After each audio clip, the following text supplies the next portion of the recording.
Mummy papa 11 बजे की गाड़ी से आ रहे हैं। फोन की घंटी तो सुनी, मगर आलस की वजह से रजाई में ही लेटी रही। उसके पति राहुल को आखिर उठना ही पड़ा। दूसरे कमरे में पड़े फोन की घंटी बजती ही जा रही थी। इतनी सुबह कौन हो सकता है जो सोने भी नहीं देता। इसी चिड़चिड़ाहट में उसने फोन उठाया।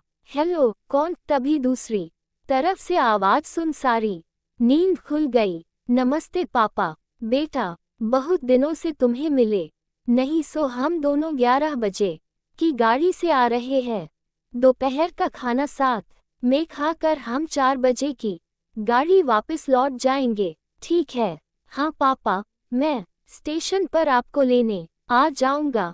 फोन रख कर वापस कमरे में आकर उसने रचना को बताया कि मम्मी पापा 11 बजे की गाड़ी से आ रहे हैं और दोपहर का खाना हमारे साथ ही खाएंगे।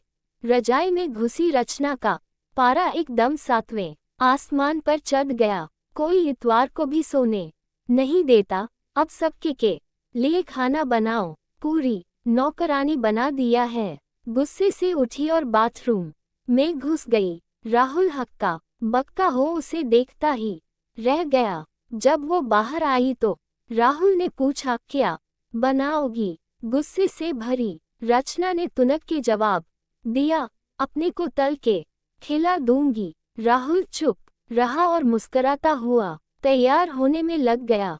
स्टेशन जो जाना था। थोड़ी देर बाद गुस्सेल रचना को बोलकर वो मम्मी पापा को लेने स्टेशन जा रहा है। वो घर से निकल गया। रचना गुस्से में बड़बड़ाते हुए खाना बना रही थी। दाल सब्जी में नमक मसाले ठीक है या नहीं की परवाह किए बिना बस करछी चलाए जा रही थी। कच्चा पक्का खाना बना। बेमन से पराठे तलने लगी तो कोई कच्चा तो कोई जला हुआ। आखिर उसने सब कुछ खत्म किया। नहाने चली गई। नहा के निकली और तैयार हो सोफे पर बैठ मैगजीन के पन्ने पलटने लगी। उसके मन में तो बस ये चल रहा था कि सारा संडे खराब कर दिया। बस अब तो आएं, खाएं और वापस जाएं।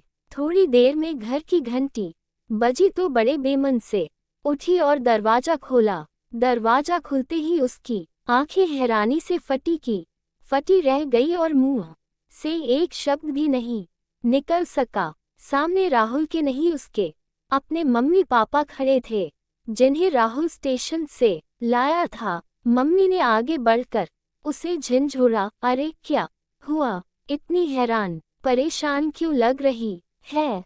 क्या राहुल ने बताया नहीं कि हम आ रहे हैं?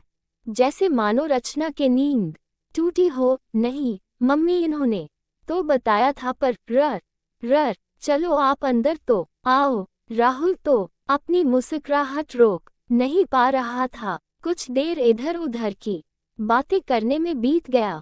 थोड़ी देर बाद पापा ने कहा, रचना गप्पे ही मारती रहोगी या कुछ खिलाओगी भी? यह सुन रचना को मानो सांप सूंघ गया हो। क्या करती? बेचारी को अपने हाथों ही से बनाए अधपक्के और जले हुए खाने को परोसना पड़ा। मम्मी पापा खाना तो खा रहे थे, मगर उनकी आंखों में एक प्रश्न था जिसका वो जवाब ढूंढ रहे थे। आखिर इतना स्वादिष्ट खाना बनाने वाली उनकी बेटी आज उन्हें कैसा खाना खिला रही है?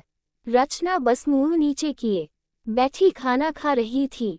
मम्मी पापा से आंख मिलाने की उसकी हिम्मत नहीं हो पा रही थी। खाना खत्म कर सब ड्राइंग रूम में आ बैठे। राहुल, कुछ काम है, अभी आता हूँ कहकर थोड़ी देर के लिए बाहर निकल गया। राहुल के जाते ही मम्मी, जो बहुत देर से चुप बैठी थी, बोल पड़ी, क्या राहुल ने बताया नहीं था कि हम आ रहे हैं? तो अचानक रचना के मुंह से निकल गया, उसने सिर्फ ये कहा था कि मम्मी पापा लंच पर आ रहे हैं।